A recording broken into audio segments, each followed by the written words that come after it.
Bonsoir ma valeureuse, j'espère que tu vas bien, j'espère que ta famille se porte bien, j'espère surtout que ton cœur se porte bien parce qu'en général, les hauts, les bas émotionnels dans le mariage, au boulot, c'est pas toujours évident. C'est pour ça que j'ai dit en journée que j'allais te faire une petite vidéo pour te parler de comment tu peux gérer aisément le fait que tu reçoives les paroles blessantes ou choquantes. En général, ça, dans le mariage, ça arrive parfois. Il faut éviter naturellement d'être au bas de l'échelle sur le plan émotionnel. Alors, quand tu reçois un mot blessant de ton mari, par exemple, ce qui se passe, c'est que tu as besoin de faire deux choses. Première chose, c'est au niveau du fond.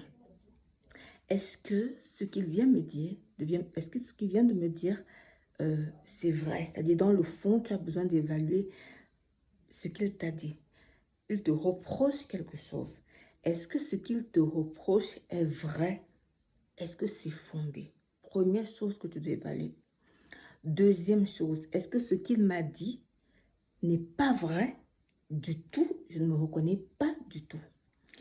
Alors, deuxième chose à évaluer. Alors, dans le premier cas, si ce qu'il t'a dit est vrai, tu as besoin de faire ce que j'appelle souvent savoir déshabiller la vérité. Est-ce que tu sais comment on déshabille la vérité? Alors, je te l'explique. Parce que je travaille beaucoup avec les femmes dans le ministère Accobé Femmes. On a tout un département pour les épouses. Et vraiment, c'est énormément de problèmes émotionnels qu'il faut aider les femmes à surmonter pour être debout, efficace et surtout pour s'épanouir malgré les difficultés. D'ailleurs, nous en parlons amplement à la formation des épouses. D'ailleurs, la prochaine va commencer le 5 août. Alors, je reviens dans le sujet. Il t'a dit un mot choquant ou alors il t'a dit une parole blessante et quand tu évalues au fond ce qu'il t'a dit, ce qu'il te reproche est en soi vrai. C'est ce que tu fais souvent. Ce sont des actes que tu poses souvent. Il te reproche. Mais seulement, il t'a dit ça d'une manière blessante. Ça veut dire qu'en fait, quand tu t'assois et que tu prends du recul, tu te rends vraiment compte que le reproche qu'il t'a fait de manière dure, de manière blessante, là, est quelque chose de vrai en soi. Tu reconnais que tu fais souvent ces choses. Alors, tu dois prendre le reproche. Tu déshabilles le reproche. Tu enlèves la forme. C'est ça que j'appelle déshabiller. Tu enlèves la forme. La forme, c'est le ton. La forme, c'est la manière. La forme, c'est tout ce qui entoure. Et tu te concentres sur la chose qu'il a dite. Parce qu'en fait, si cette chose est vraie, ça veut dire que tu as encore des choses sur lesquelles tu as besoin de travailler. Non pas pour ton mari, non, non, non, non. Mais d'abord pour toi. Parce que nous sommes des personnes qui devons généralement nous corriger, nous améliorer pour que nous puissions effectivement rayonner. Donc, tu déshabilles la vérité, ce qu'il a dit, parce que tu as fini par comprendre que c'est quelque chose de vrai, tu te reconnais. Tu déshabilles le fond, la forme, et puis tu t'intéresses au fond. Et si tu es intéressé au fond, alors tu peux vraiment te dire qu'est-ce que je fais pour me corriger, parce qu'au fond, je me reconnais dans ça. C'est ce que j'appelle déshabiller la vérité.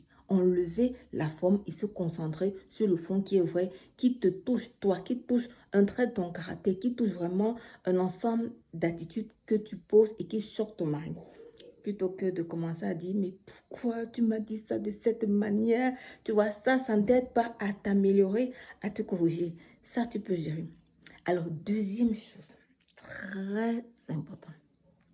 Alors, si ce qu'il t'a dit, quand tu finis d'évaluer, tu te rends compte qu'il se trompe, parce que oui, il peut se tromper, il peut te dire quelque chose qui te blesse, mais au fond, quand tu évalues ça, tu ne te reconnais pas. C'est pas toi, c'est pas vrai. Donc, il a dit quelque chose qui n'est pas vrai. Tu ne te reconnais pas. Tu es le genre de femme qui... Tu vois un peu ce genre de choses qu'on te dit et ça te blesse. Il t'a dit quelque chose, tu ne te reconnais pas.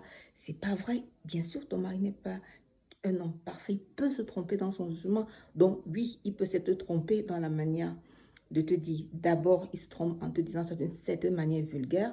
De deux, dans le fond, tu ne te reconnais pas. Alors, tu fais la deuxième chose que j'appelle activer le bouclier protecteur. Tu refermes ton cœur et tu dis, mon cœur a besoin d'être paisible. Je n'ai pas le droit d'intégrer en moi des choses qui ne sont pas vraies. Tu protèges ton cœur de tout ce qu'il a dit. Parce qu'en fait, tout ce qu'il a dit, quand tu es une femme sincère et honnête qui veut progresser, tu prends le temps d'évaluer ce que ton mari te dit. Alors, j'espère que tu as bien compris ces deux choses. Première chose, on déshabille la vérité. Deuxième chose, on active le bouclier protecteur. Nous en parlons amplement à la formation des épouses. D'ailleurs, la 4e édition va se passer le 5 août et ça, c'est pour 3 mois partis pour un accompagnement vers le bien-être émotionnel et la reprise de confiance en soi. Nous travaillons dans la vie spirituelle au cours de cette formation. Nous travaillons également à aider les femmes à les capaciter à pouvoir gérer les défis de la vie de couple et nous travaillons à les motiver à développer des talents pour fructifier les savoir-faire. Alors, qu'est-ce que tu attends? Inscris-toi à la prochaine formation des épouses pour être une femme transformée, pour être une femme épanouie, qui s'accomplit pendant qu'elle marche dans sa destinée.